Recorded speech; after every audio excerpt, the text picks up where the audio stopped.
Imagine scrolling through your feed, and there it is, a horrifying image that sears into your mind. A young woman's lifeless body, her final moments forever captured in a chilling photograph. This is the haunting story of Bianca Devins, a 17-year-old girl from Utica, New York, whose life was brutally cut short in July 2019. But this isn't just about the shocking act of violence. It's about the dark, obsessive forces that lurked online, hidden behind screens, consuming her life, and ultimately taking it in front of thousands. What drove someone to such a horrific crime? How did the internet become a stage for such a tragedy? And why did the images of her murder spread like wildfire, leaving a trail of devastation in their wake? Stick with us as we unravel the disturbing events of Bianca's final moments and the dark truth behind the murder that shocked the world. Bianca Michelle Devins was more than just a name that made headlines. She was a vibrant, creative teenager with a bright future ahead. She had just graduated high school and was excited to start college, where she planned to study psychology. She had a growing presence online, particularly on platforms like Instagram, Discord, and 4chan, where she found a community that shared her love for anime, gaming, and alternative fashion. But it was through these very platforms that she would meet someone who would change everything. Someone whose seemingly friendly persona hid something much darker beneath the surface. Who was Brandon Clark? And how did this connection turn deadly? Stick with us, because what we're about to reveal will send chills down your spine. What drives someone to murder? Is it rage, obsession, or something deeper, a product of their upbringing? Brandon Clark's life wasn't always a story of violence. Born in 1998, Brandon was raised in Cicero, New York. But beneath the surface of a seemingly normal childhood, a storm was brewing. His father, Jason Clark, would leave a lasting imprint on his life. Jason Clark wasn't your typical father figure. In 2010, he terrorized Brandon's mother in a horrifying standoff that ended with a knife and police intervention. He threatened to kill her and himself. Imagine the kind of trauma a 12-year-old boy would endure, witnessing and being a part of such chaos. This was the environment Brandon grew up in, where love and violence were two sides of the same coin.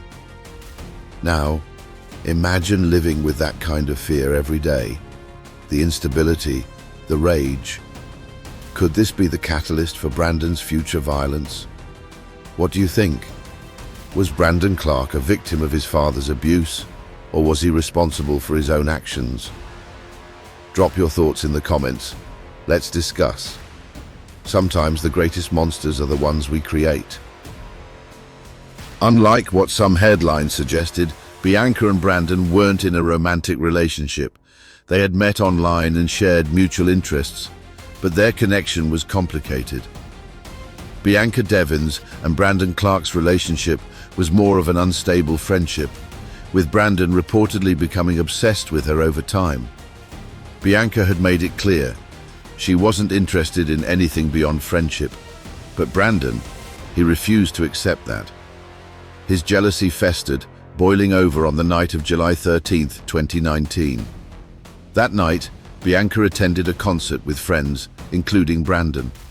What happened after the concert would turn a night of music and fun into a horrific nightmare.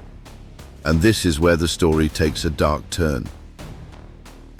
On July 13th, 2019, Bianca Devins, Brandon Clark, and their friend Alex attended a live performance by Canadian-American singer Nicole Dollanganger in New York City. The show was supposed to be a night to remember, but little did they know, it would become the backdrop for a nightmare.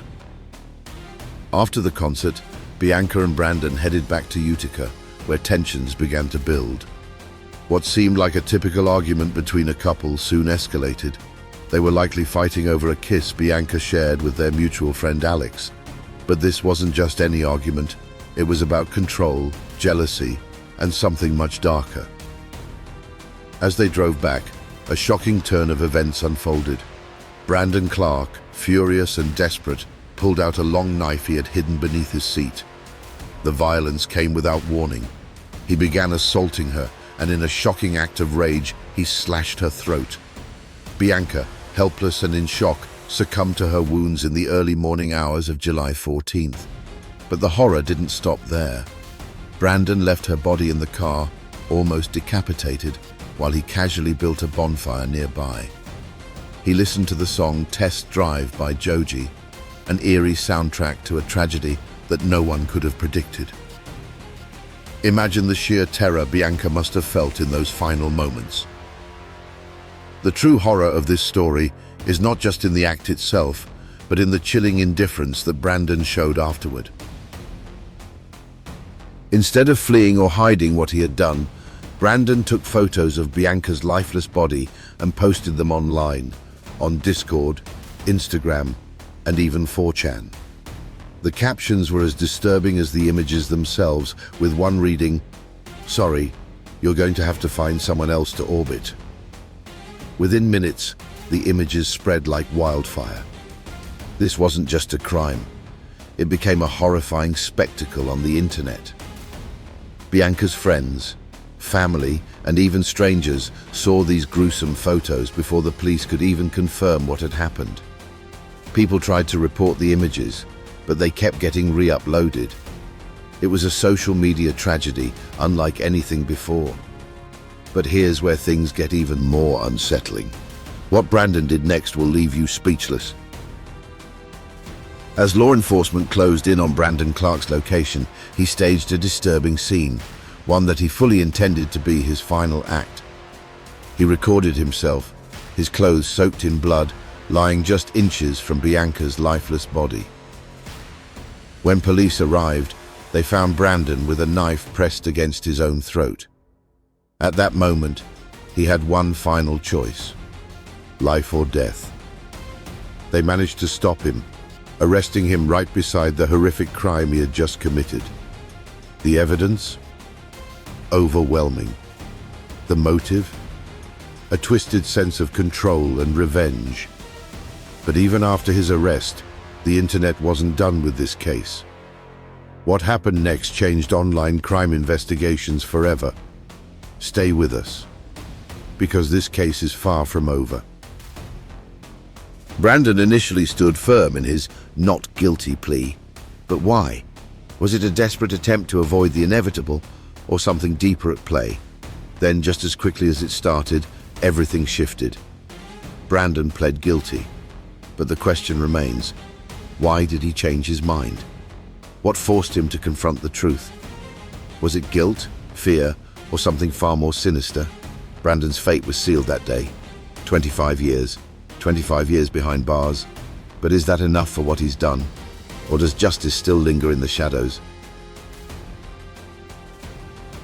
The Bianca Devins case analysis raised critical questions about internet safety and preventing online-related crimes.